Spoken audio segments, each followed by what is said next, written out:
Olá, nós estamos aqui nessa aula, primeira aula do trimestre. Eu sou teu irmão, pastor Aristóteles, e aqui temos o presbítero Célio, que nós estaremos fazendo um pequeno resumo. Além de falar sobre essa aula, estamos fazendo um pequeno resumo sobre esta lição. Hoje é dia 6 de abril de 2025 e nós estamos agora no Centro Evangelístico Internacional de Icaraí, aqui no Rio de Janeiro. Talvez você esteja assistindo hoje ou em outro dia, outro ano, mas a mensagem de Deus fica para o teu coração. Então, presbítero Célio, o que você acha sobre essa revista, esses assuntos, né? É o Elianai Cabral, né, o comentarista.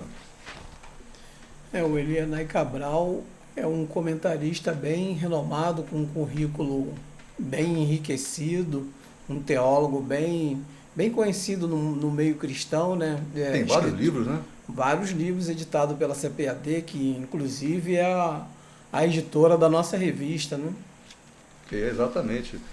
Então, essa revista, se você nos der a honra de vir assistir à Escola Bíblica Dominical presencialmente aqui na igreja, será bem-vindo. Será uma alegria para todos nós. E você receberá uma revista como essa. Nesse caso, para adultos. Esse tipo de revista aqui, olha só que diferença. Você não vai ganhar. E nem eu ganhei. Eu fui lá e comprei. Porque é maior, letras maiores, tem o mesmo conteúdo dessa. Mas você vai receber gratuitamente uma revista como essa aqui. Se você quiser vir, por exemplo, é um casal, temos aqui classes de escola bíblica dominical para casais, para novos convertidos, para jovens, como essa aqui, adultos. Então, cada situação, nós temos uma revista apropriada para aquela situação da pessoa que está se apresentando aqui. Se você quiser vir, será muito bem-vindo. Mas, se não, que você tenha uma ótima aula. Presbítero, poderia orar para que possamos começar então? Sim. Senhor nosso Deus e nosso Pai, no nome do Teu Filho amado Jesus Cristo, ó Deus, nós nos colocamos diante da Tua presença nesta hora, pedindo a Ti, ó Deus, que seja conosco nessa introdução da Escola Bíblica Dominical, que é esse trimestre, que se iniciará no próximo domingo. Pedimos a Ti que seja conosco durante todo esse trimestre e seja conosco durante esse debate aqui entre irmãos, ó Deus, que é para orientar melhor os nossos alunos, os nossos irmãos, ó Deus, que irão participar para conosco desse trimestre. Em nome de Jesus, amém. Amém. Então, hoje é dia 6 de abril, domingo, né? Por isso é o nome Escola Bíblica Dominical, é por causa de domingo, né? Então, o tema da revista é esse aqui. E o Verbo se fez carne. É um tema maravilhoso. É o Evangelho de Jesus contado, a vida de Jesus contado pelo evangelista João. Vamos lembrar que dos 3 primeiros, 3 são chamados os sinóticos. Por quê? Porque eles contam, pensa da seguinte forma: você tem uma história que você viu acontecer. Eu também vi, e o presbítero também viu acontecer alguma coisa. Aí você vai contar o que você viu. Aí eu vou contar o que você também viu também. E ele vai contar o que você viu também. Não vai ser uma repetição. Cada um dos 3 vai contar, vai ver detalhes que o outro não viu, mas a história é a mesma. Então, os 3 primeiros são chamados sinóticos devido a isso. Sendo que o primeiro é Mateus. Mateus fala para quem? Para o judeu. Marcos, ele é romano, ele fala para os romanos. Temos Lucas. Lucas era grego, ele fala para os gregos. Agora temos João. João não fala de ninguém, ele fala para a igreja. Enquanto os outros 3 falam sobre o que Jesus fez, eles olham em torno de Jesus. João, nós vamos ver aqui, que ele fala quem é Jesus. E já começa assim. A leitura bíblica em classe, diz aqui, o verbo se fez carne, né? E o tema da lição de hoje, dia 6, é o verbo que se tornou em carne. O verbo. Verbo significa, né, força, empurrar as coisas, ação. Então, verbo com letra maiúscula. Qual é mesmo o texto áureo, presbítero? Texto áureo é verdade prática. Texto áureo. E o verbo se fez carne e habitou entre nós. E vimos a sua glória, como a glória do unigênito do Pai, cheio de graça e de virtude. Está em João 1,14. Verdade prática nos diz assim: o verbo de Deus inseriu-se na história, assumindo a forma de homem, para redimir os pecadores. Veja só, o verbo, Deus, do nada, para a sua própria glória, iniciativa, ele fez o mundo e todas as coisas. Fez tudo. Do nada. Ele traz à existência as coisas que não existem através da sua palavra. Deus faz tudo isso aqui. Agora, o mesmo Deus que fez todas as coisas, aqui diz, inseriu-se na história. Ele entra na história. Que Deus maravilhoso.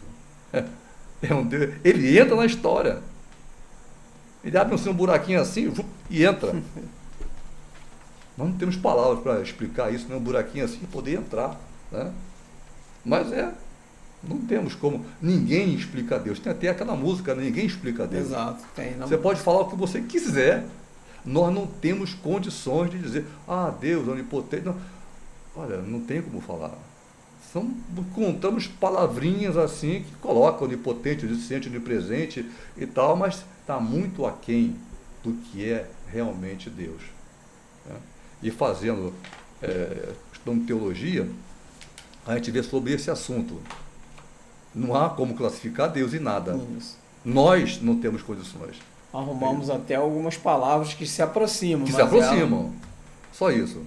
Agora, nesse trimestre, não vamos ler agora a leitura bíblica em classe, porque vamos primeiro fazer uma panorâmica de como será o trimestre.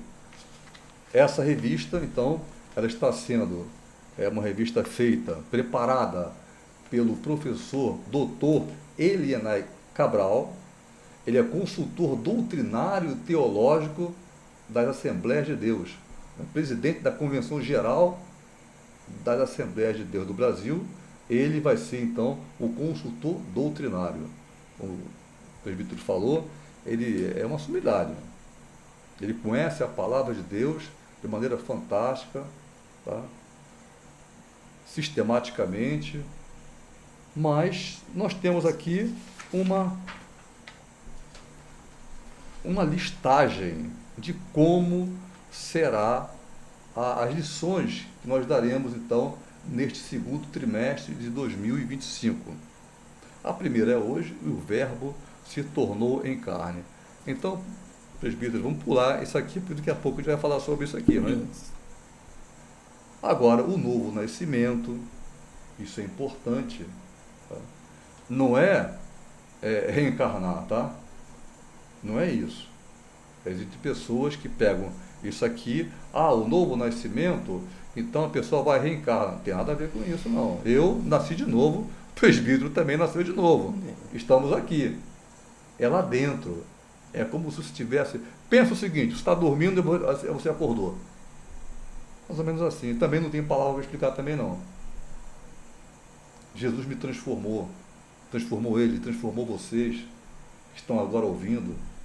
Uma maravilha, não dá para explicar isso aqui. Mas tem que nascer de novo. Uma nova criatura.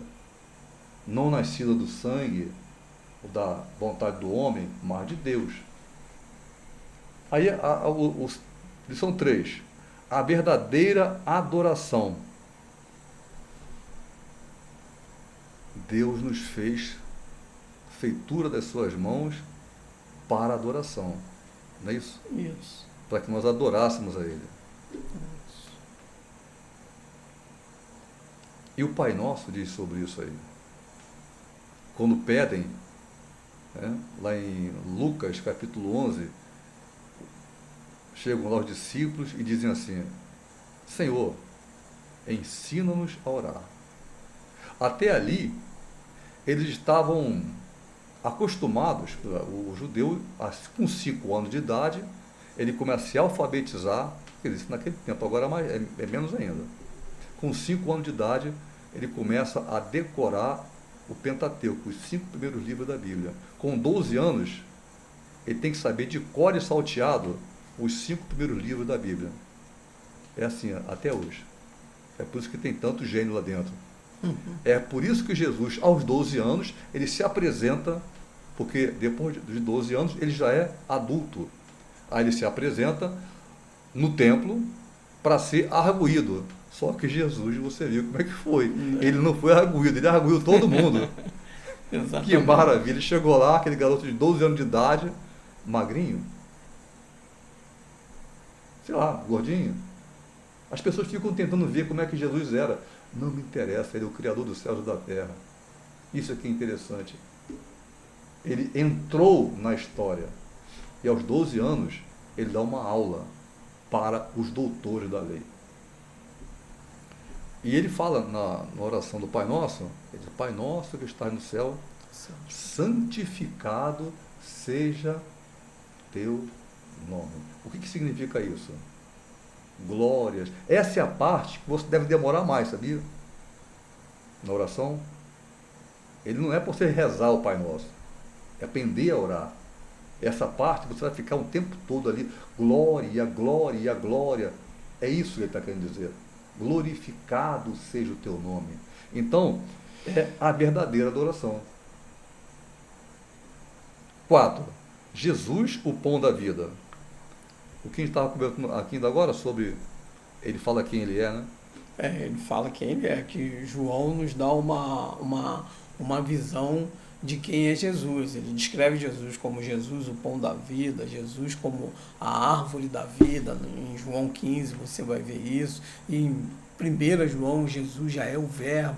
Jesus é a porta das ovelhas. Só ele que faz isso. Só João que faz isso. Só João que faz isso. E João nos diz que Jesus dizendo que ele é a porta, que se você não passar por ele, você não chega a Deus. Então, é essa a descrição de... Eu sou o caminho, a verdade, a vida. Então, quem ele é. Isso, quem ele é na sua autenticidade, né? Na realidade, né?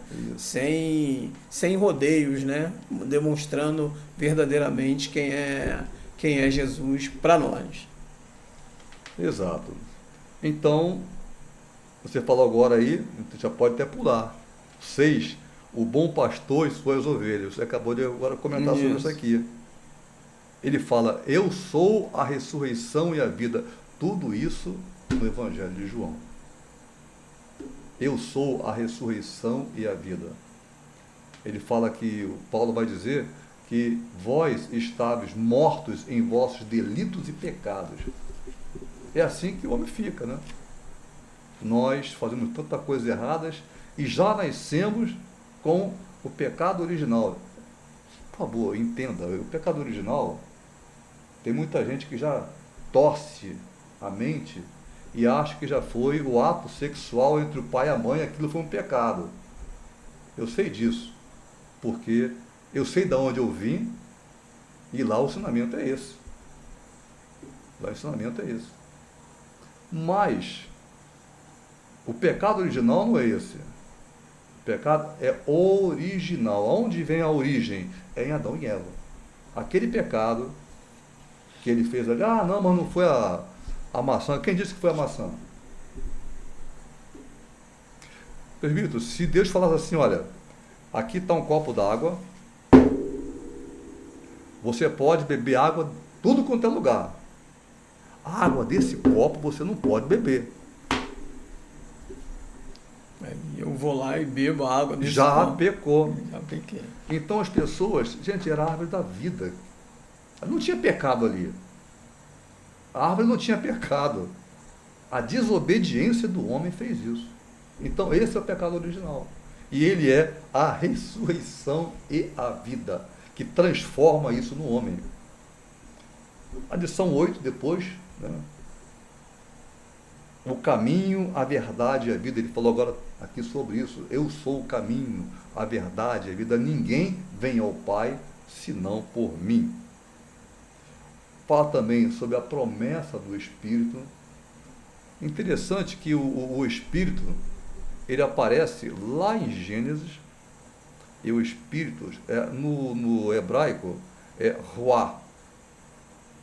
Ruá se movia. Ruá não é ar, mas é a mesma raiz da palavra que se escreve Espírito. É ar, aragem.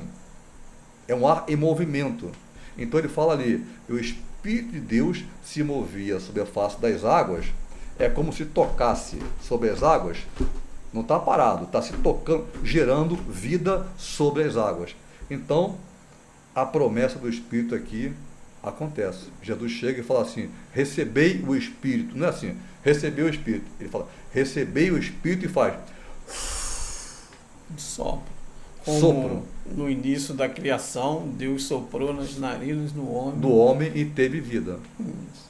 Então, a promessa do Espírito. Depois, a 11ª lição, a intercessão de Jesus pelos discípulos. Às vezes a gente entra em luta, sabe?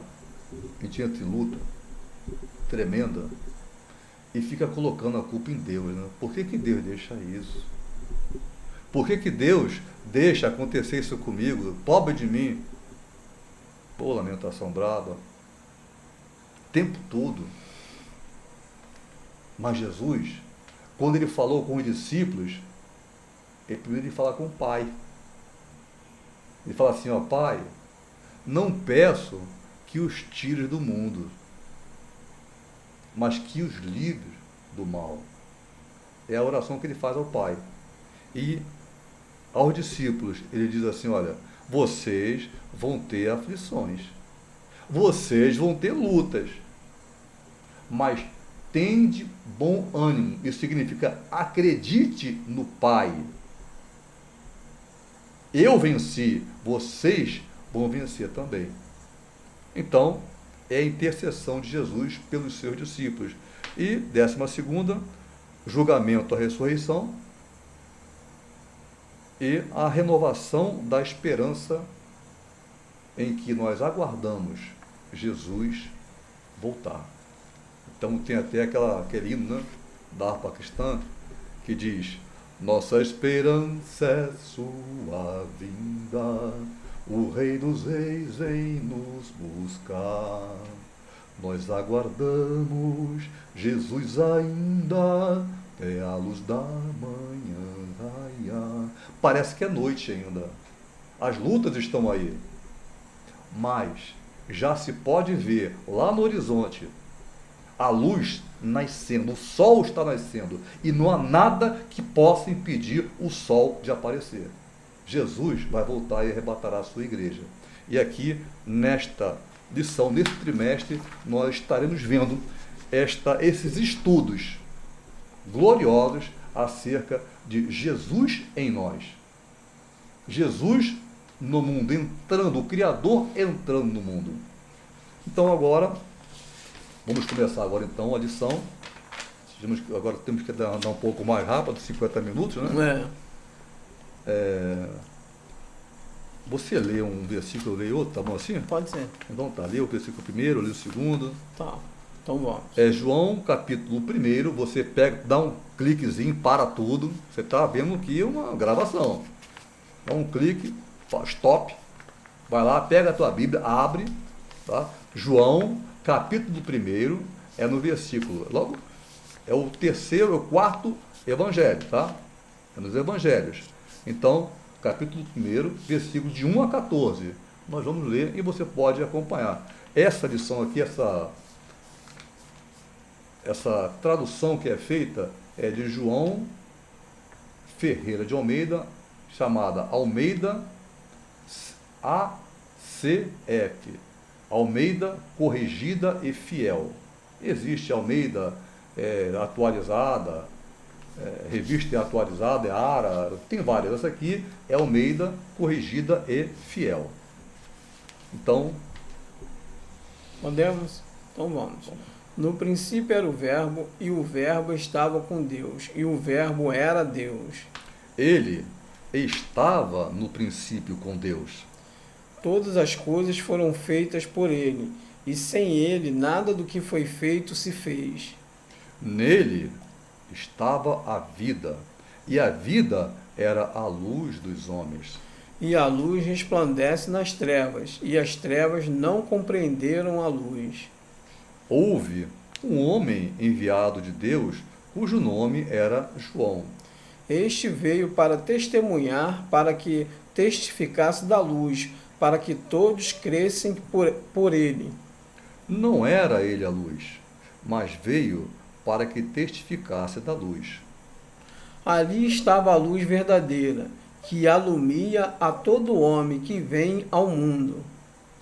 E estava no mundo, e o mundo foi feito por ele, e o mundo não o conheceu. Veio para o que era seu, e os seus não o reconheceram. Mas a todos quantos o receberam, deu-lhes o poder de serem feitos filhos de Deus, a saber, aos que creem no seu nome. E os quais não nasceram do sangue, nem da vontade da carne, nem da vontade do varão, mas de Deus. E o Verbo se fez carne e habitou entre nós, e vimos a sua glória como a glória do unigênito do Pai, cheio de graça e de verdade. Aqui nós podemos até pensar aqui alguns versículos, que é o primeiro, no princípio era o Verbo estava com Deus. Aqui é mostrada a Trindade. Logo aqui, a palavra Trindade não existe na Bíblia, mas ela é exposta em cada vez que Deus fala. Por exemplo, e disse Deus, quando ele vai criar o homem, façamos, no plural. Deus é Elohim, do hebraico, que não é Deus, é deuses. E disse deuses. Não é disseram, é disse, no singular, e a palavra Elohim. E disse deuses, façamos, plural. Ali ele já começa a mostrar, Deus é mais do que um só. Ele é uma unidade tripartite. 3 em 1. Já estudamos isso na última aula, não dá tempo de comentar isso aqui hoje. É isso? Então, o versículo 4, versículo 11. Veio para o que era seu, os seus não receberam. Isso aconteceu e foi para a cruz. Mas a todos que o receberam, deles o poder. Essa palavra não é assim, deu-lhes a oportunidade de serem feitos filhos de Deus. Não, não é isso. É muito mais poder. É mais do que oportunidade. É uma palavra aqui, dínamos. Isso. Dinamizou Dinamizou a coisa. Não é simplesmente eu ter o direito. Não. É um direito dinamizado, enxertado com o próprio verbo. Uhum. Esse enxerto é feito em nós e nós somos transformados. Coisa maravilhosa, né? Isso. E o verbo se fez carne e habitou entre nós. Então, aquele que criou os céus e a terra, ele deu um jeitinho de entrar no mundo. Entrou na história. E vimos a sua glória como a glória do unigênito do Pai. Agora, a revista que você vai ver, está falando aqui sobre, né, sobre 3 temas. Um tema diz o Evangelho de João, o segundo tema, Jesus, o Verbo de Deus, e o terceiro tema vai falar sobre a encarnação do Verbo. Aí acabou a aula, né, de hoje. Então, você poderia falar, pastor presbítero, sobre o Evangelho de João, essa parte? O Evangelho de João. A autoridade? Autoria e data, né? Autoria e data, né? Isso. Foi em 90, né, depois de Cristo, de 80 a 90 depois de Cristo. De 80 a 90 depois de Cristo. Que foi escrito. Escrito por João, né? Isso na ilha de Patmos, né? Na ilha de Patmos. Na ilha de Patmos, onde João viveu todos o fim dos seus dias, foi lá, né? E o interessante é que João escreve para a igreja. Para a igreja da qual se perpetua assim em viver a vida de Cristo, em conhecer mais a Cristo, em dar continuidade à obra de Cristo, a obra que Cristo comissionou aos discípulos. Aí João faz a sua obra para que nós tenhamos como seguir a diretriz, o caminho, continuar no caminho assim como de Jesus.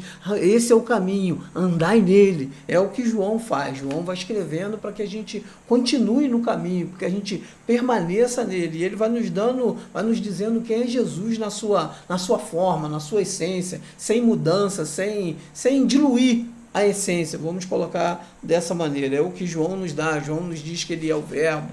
João nos diz que ele é a porta, João nos diz que ele é a fonte das águas, João nos dá toda essa visão, toda essa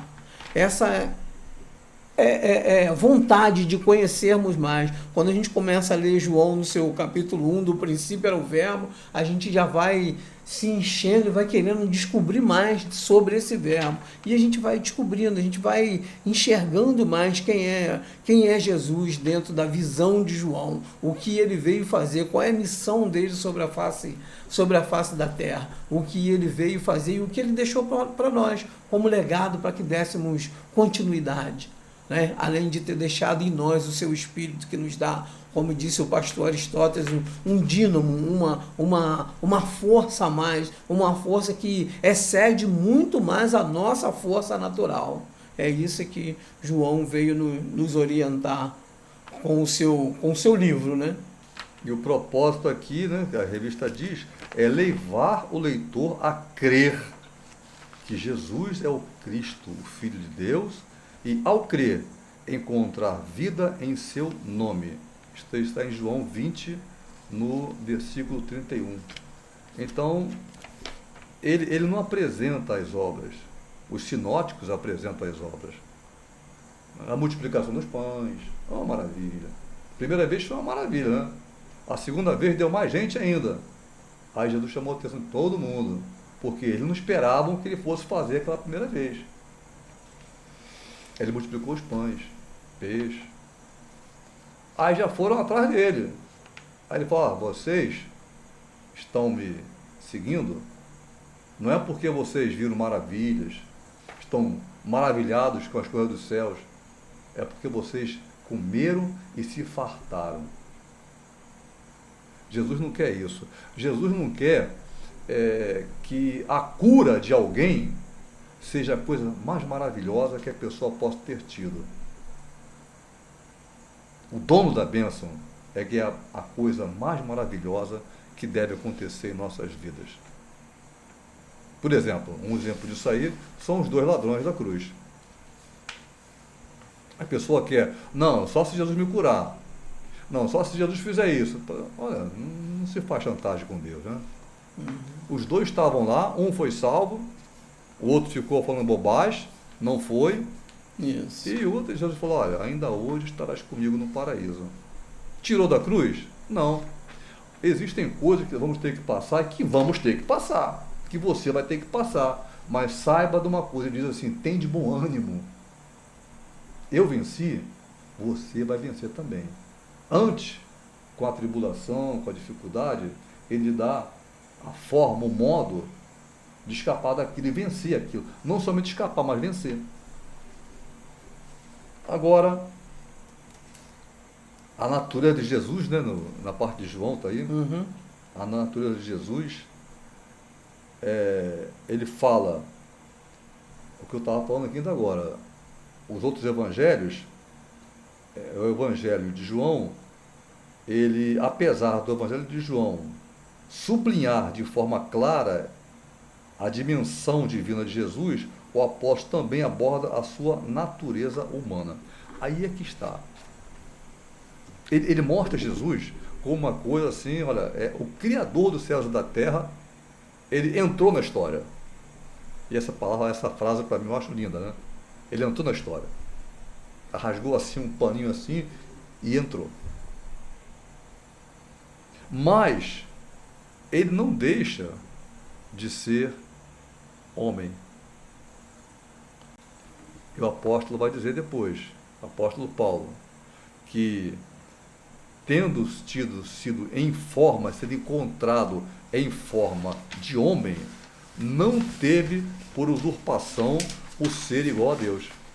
Antes, ele se humilha, antes ele se coloca de maneira a servir, para não dar uma lição, né? Uhum. Isso aí, a gente vai ver essa parte em Filipenses, no livro de Filipenses, no capítulo número 2, se você quiser ver depois, capítulo número 2 de Filipenses, você vai ver que sendo encontrado em forma de homem, não teve, sendo Deus, não teve por usurpação ser igual a Deus. Ele podia levantar o narizinho, né? Olha, eu sou Deus, hein? Tem gente que fala assim, né? Aquela tradicional pergunta, sabe com quem você está falando? Sabe com quem você está falando, rapaz? Então, Quero tirar minha carteirinha para te mostrar. isso, tem Né? essa. Tem esse negócio. E ele simplesmente ele baixa a cabeça e que lição ele nos dá, né? Agora, os milagres de Jesus, aqui diz a revista, aqui, fala o seguinte: os milagres de Jesus que confirmam a divindade de Jesus. É só uma observação aqui da revista que vocês não têm aí, que diz assim: João, a testemunha ocular, ele viu. João viu acontecer. Não contaram para ele. Escolheu 8 dos milagres de Jesus. 8. Ele pegou lá, escolheu muitos. E depois ele falou assim: se fosse colocar em livros, ele fala assim em figura de linguagem, né? Isso não existe, né?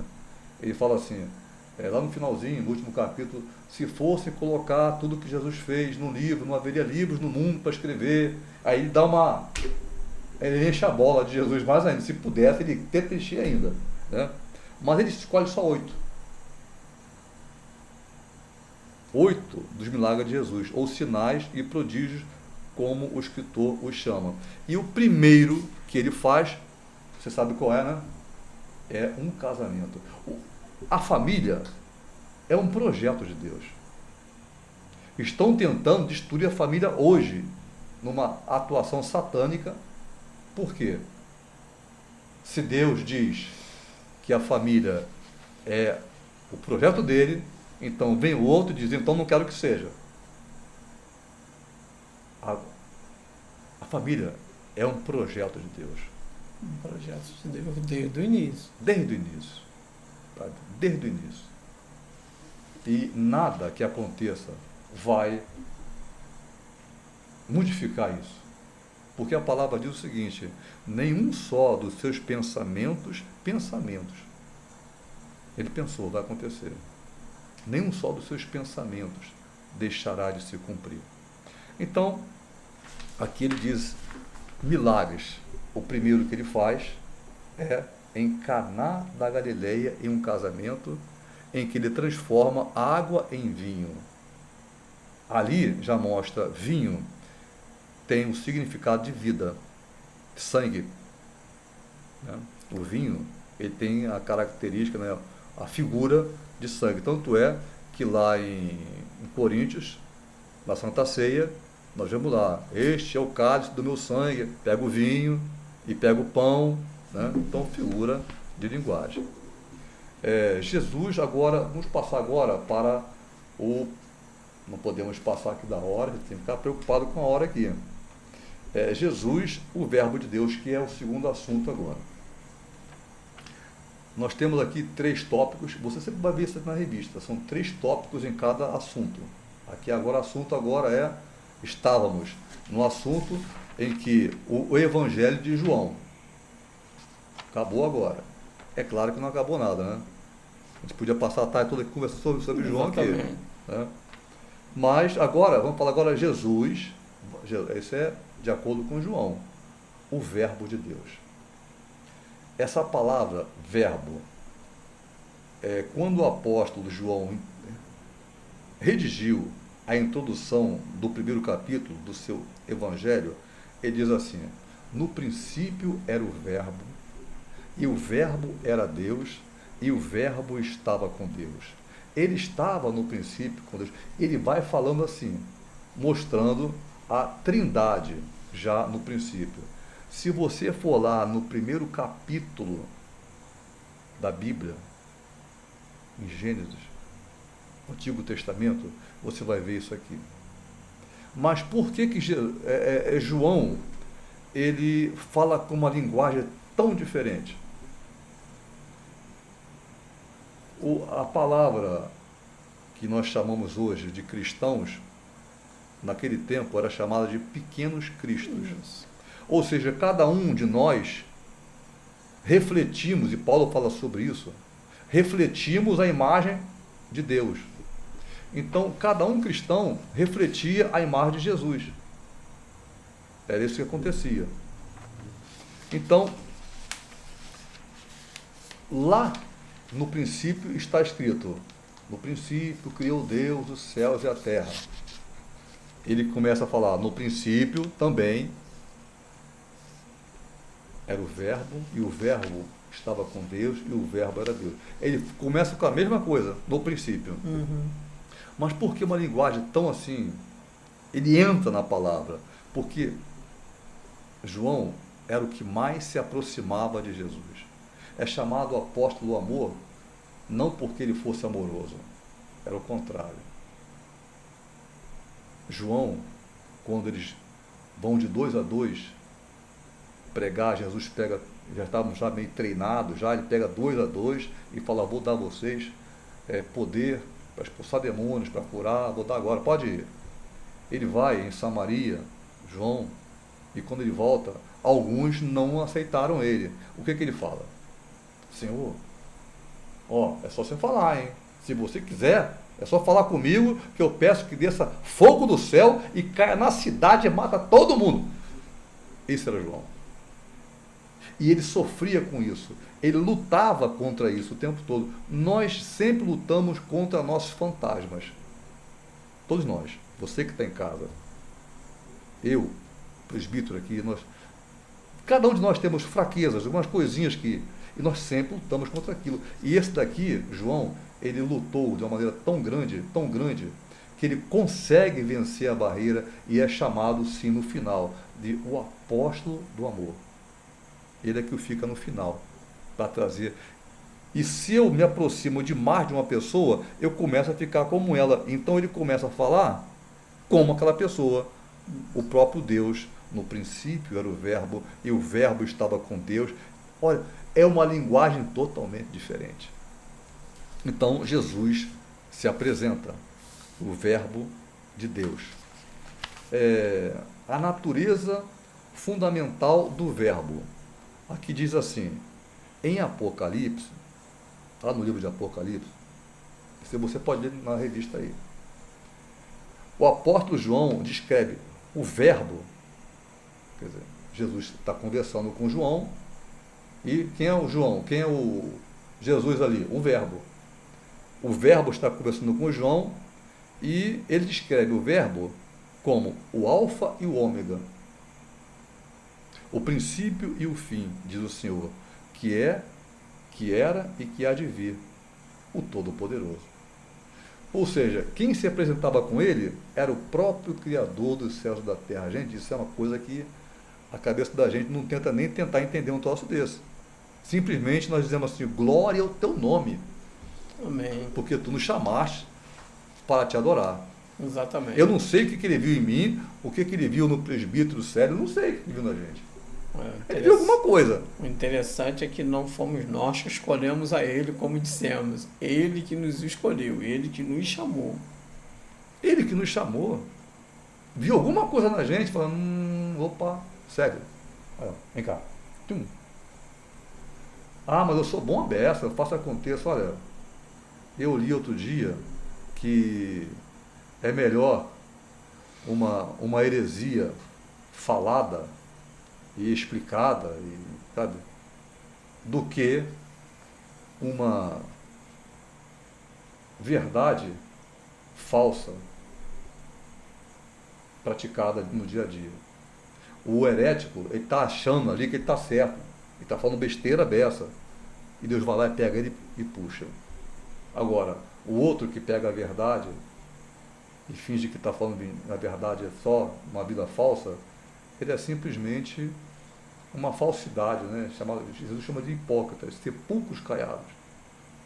Deus quer que eu seja verdadeiro, você seja verdadeiro, você seja verdadeiro. Chegar diante de Deus e esconder as coisas é a maior besteira do mundo. Abre lá, rasga o coração, fala com Ele. Que Ele já sabe de tudo. Agora não pensa o seguinte, Ele já sabe de tudo, então não tem que pedir nada a Ele.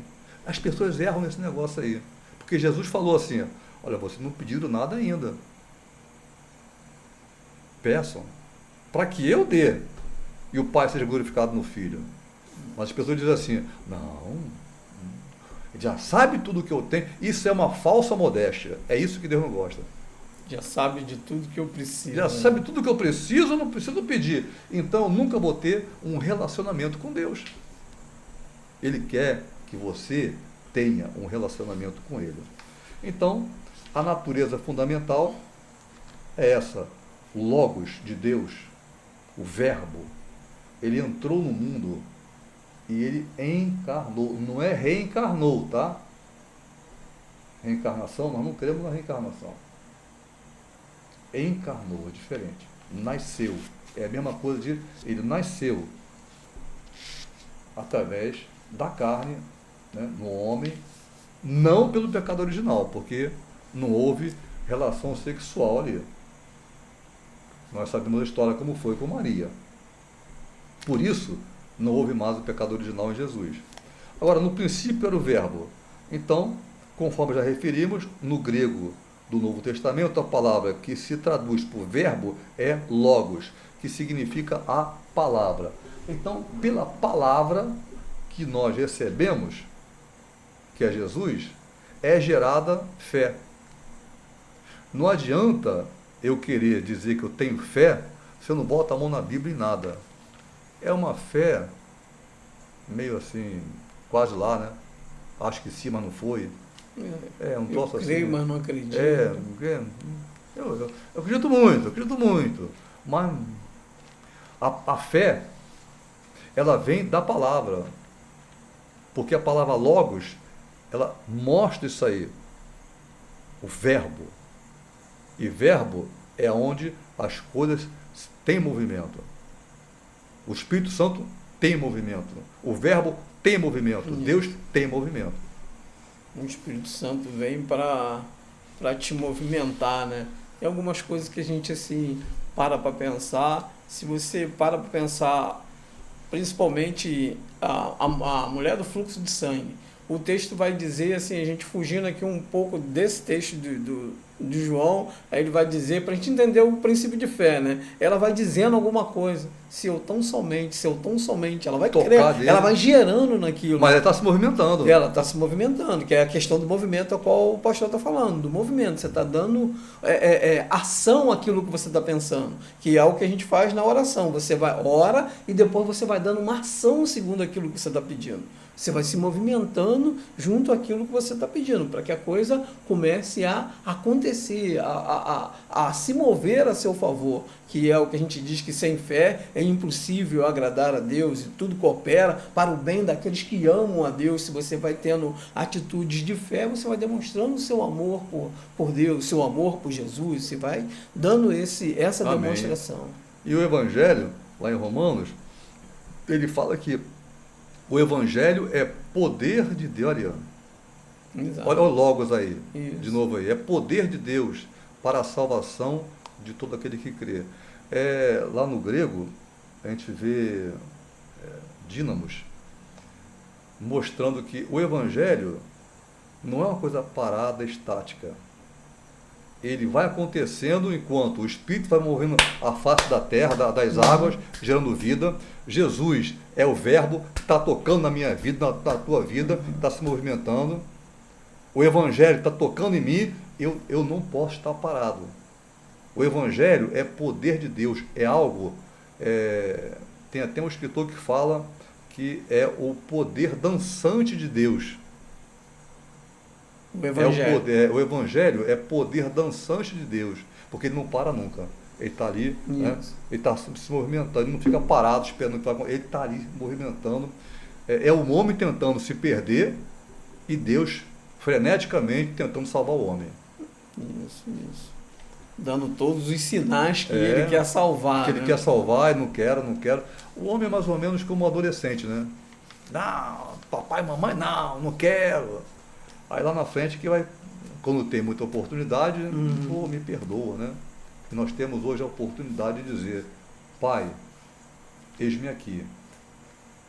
Eu era um nada, saí pelo mundo como filho pródigo, usei tudo que eu tinha, achando que eu estava certo, mas hoje, pai, eu estou de volta.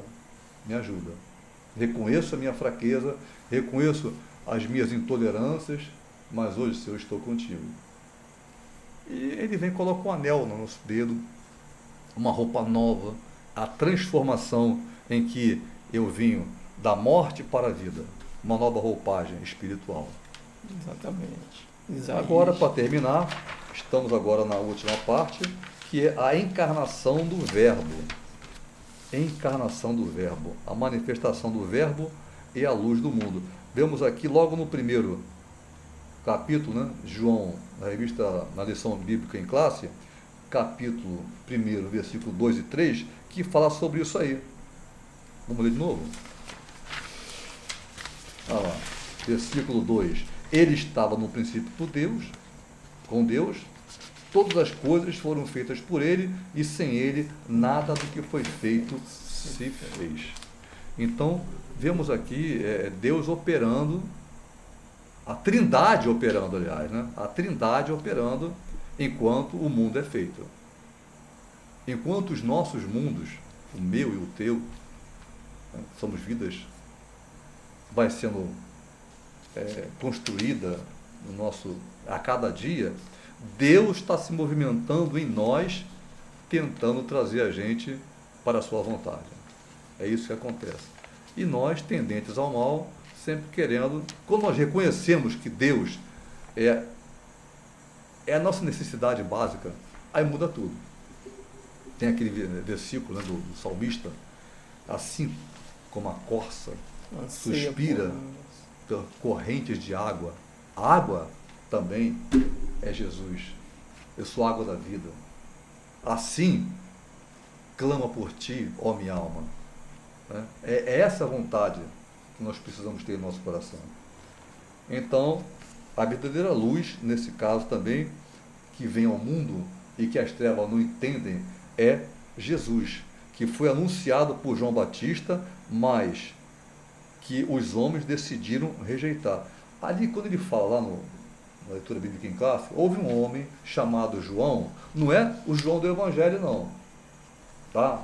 Uma paradinha aí. Houve um homem chamado João, né? Vê lá. Leitura bíblica em classe. Não é João Batista, não é o evangelista João do Evangelho aqui, não. É João Batista, primo de segundo grau, né? De Jesus.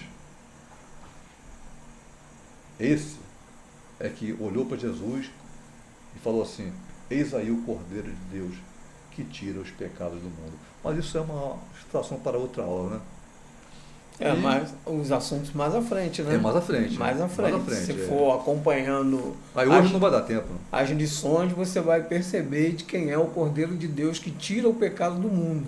de que forma que o cordeiro se apresenta, de que forma que o sacrifício é feito, de que forma que você vai ser, que você, eu, nós somos perdoados. Mas isso você vai acompanhando as lições que você vai compreendendo. Ou seja, como diz a revista e o texto escrito por João, a luz se apresentou a ele. Nós vamos tendo a nossa mente iluminada, a nossa mente clara, as escamas vão soltando dos olhos, o nosso entendimento vai ficando maior sobre as escrituras e nós vamos compreendendo um pouco mais. É verdade. Você agora me lembrou, em Gênesis, que todos os dias Deus vinha no jardim para falar com o homem. Todos os dias Deus renova sobre mim, sobre você, a visitação do seu espírito. Exatamente. Ele diz assim: olho desde os céus para a terra e vejo, não há um só que busque a Deus. Então, se Deus tem um desejo no mundo, é que o homem busque a Ele. Isso alegra o coração. O Criador não sendo rejeitado por sua própria criatura. Então, a manifestação e a habitação do Verbo, a frase "o Verbo se fez carne", sugere, aqui está na revista, estou só lendo, sugere a humanização de Deus. Deus deixa a sua glória e se humaniza,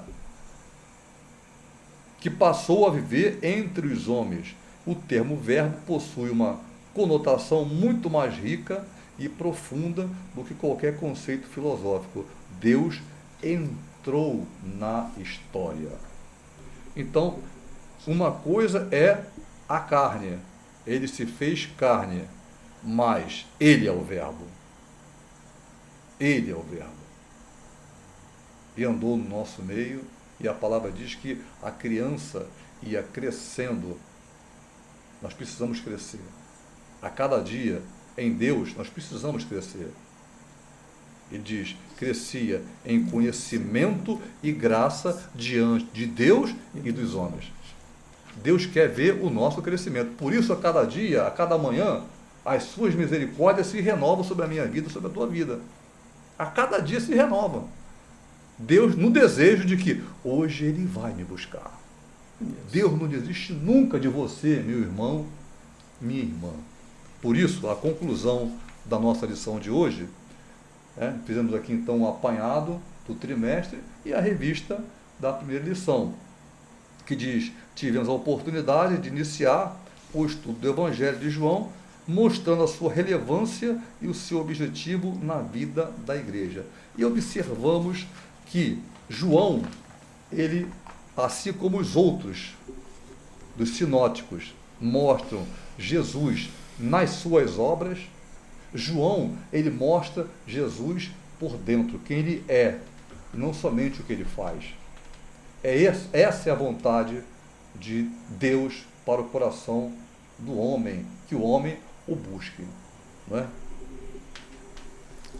Essa realmente sempre foi, né, a vontade de Deus, que o homem se reconcilie com Ele, que o homem reconheça-o como único, como suficiente Salvador, como diz em Colossenses, confesse com sua boca que Jesus Cristo é o Senhor, né, e para que nós possamos confiar nessa promessa, confiar nessa palavra, confiar não só naquilo que escreveu João, mas confiar no que diz a palavra por inteiro, que nós começamos em Gênesis, passamos para João, pulamos para alguns outros livros, mencionamos alguns outros profetas, mencionamos algumas cartas, mas todas elas apontam para Cristo, como querendo se relacionar conosco, querendo nos levar para um caminho melhor, uma vida em si melhor, embora que às vezes não pareça aqui, porque a própria Bíblia já diz que no mundo tereis aflições, mas tem de bom ânimo.